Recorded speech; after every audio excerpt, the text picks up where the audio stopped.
Ms. Nichols? I think engineering is a hard thing to describe, mainly because there's so many different things that engineers do. Do any of you have any idea about what engineering is, or do you know any engineers? No hands raised.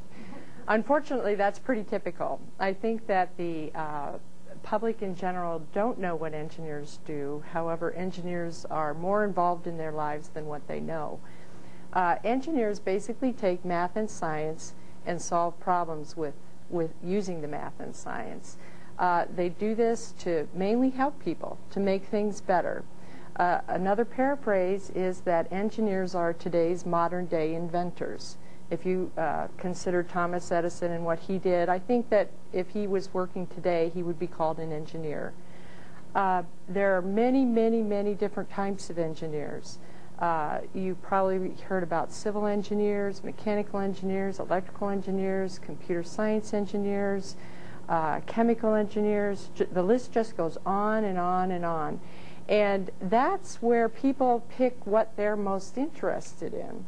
The thing that all engineering has in common is the use of the math and science principles to solve problems. So really, engineering is a way of thinking. It's a very logical way of thinking. And what you need to realize about yourself if you're considering engineering is that you have to know, you have to have an interest in how things go together step by step, or how something works step by step. Or if you're the kind of person that looks at something and says, you know, there's probably a better way to do this. Boy, are you a good candidate for engineering.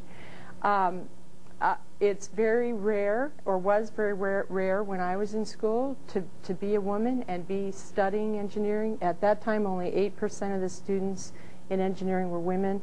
The numbers have grown, but not very quickly. I did not like to take cars apart. You hear a lot of guys who go into engineering say, oh, I was always taking TVs and cars apart, and I always wanted to know what they look like inside. Well, I didn't do that. I was a normal girl. You know, I did normal things. I really like to bake. I like to sew. I'm a quilter. But those are other types of activities where you do things in a sequence. You put things together. You're creating something. So just because you don't tear cars apart or really love electronics doesn't mean that you can't be an engineer. Like I said, it's a way of thinking. I studied math and science when I was in high school. I went through calculus when I was in high school. Calculus and I are not particularly good friends. I enjoyed science more than I did math. I admire mathematicians very much. I use math as a tool. I don't go home and do math problems for fun.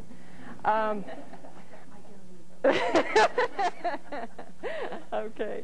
I really, really enjoyed physics when I was in high school. And I had a woman physics teacher, and that helped a lot because when I was in high school I thought, wow, there's no reason why we can't do these things, can't study science, can't study engineering. So that helped a lot. My father was an engineer. That helped a lot because I could ask him, well, what do you guys really do? What is this all about? And I had somebody to talk to about it. So if you can find an engineer to talk to and really ask some questions to, that would be a good thing if you're considering engineering. My mother also was very supportive. I'm the only girl in the family of siblings that I have, and I was treated no differently. If my brothers could do it, I could do it. So I hope that you also have grown up in that kind of atmosphere. I work mainly with teams of engineers to design things, and a team of engineers is stronger if there's diversity among that team.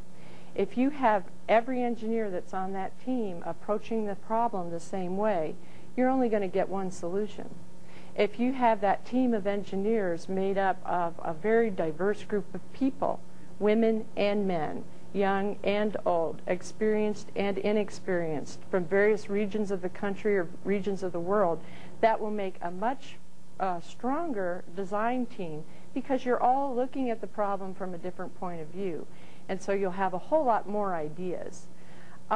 If you decide to study engineering, the thing that you need most in school is perseverance.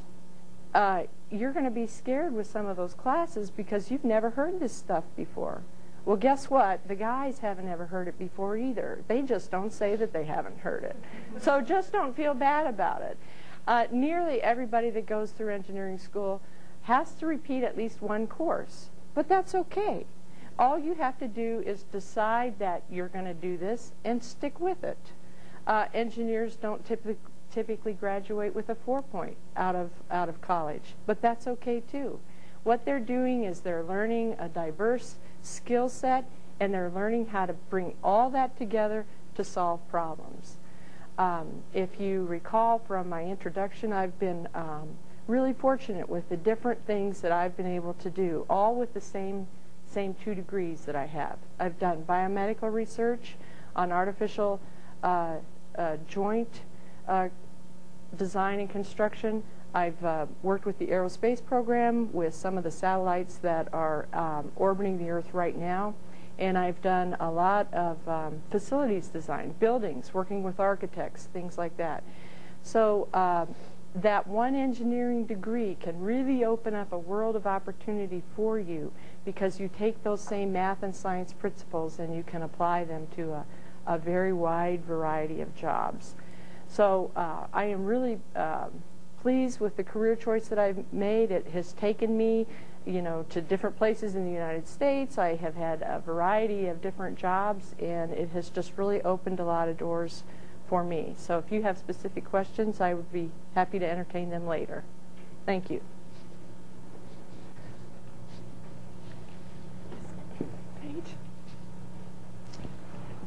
Okay.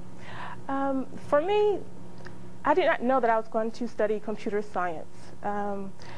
I know when I was younger, around 8 years old, I always wanted to do things like be an astronaut or be a chemist. So I begged my mom, please buy me a little microscope so I could look at the pond water, that was in the ditch or something like that. So I always had those type of interests, and I loved to read. My mother always took us to the library every Saturday to go check out some books. So I was always read scientific books or things like that. So that was my interest.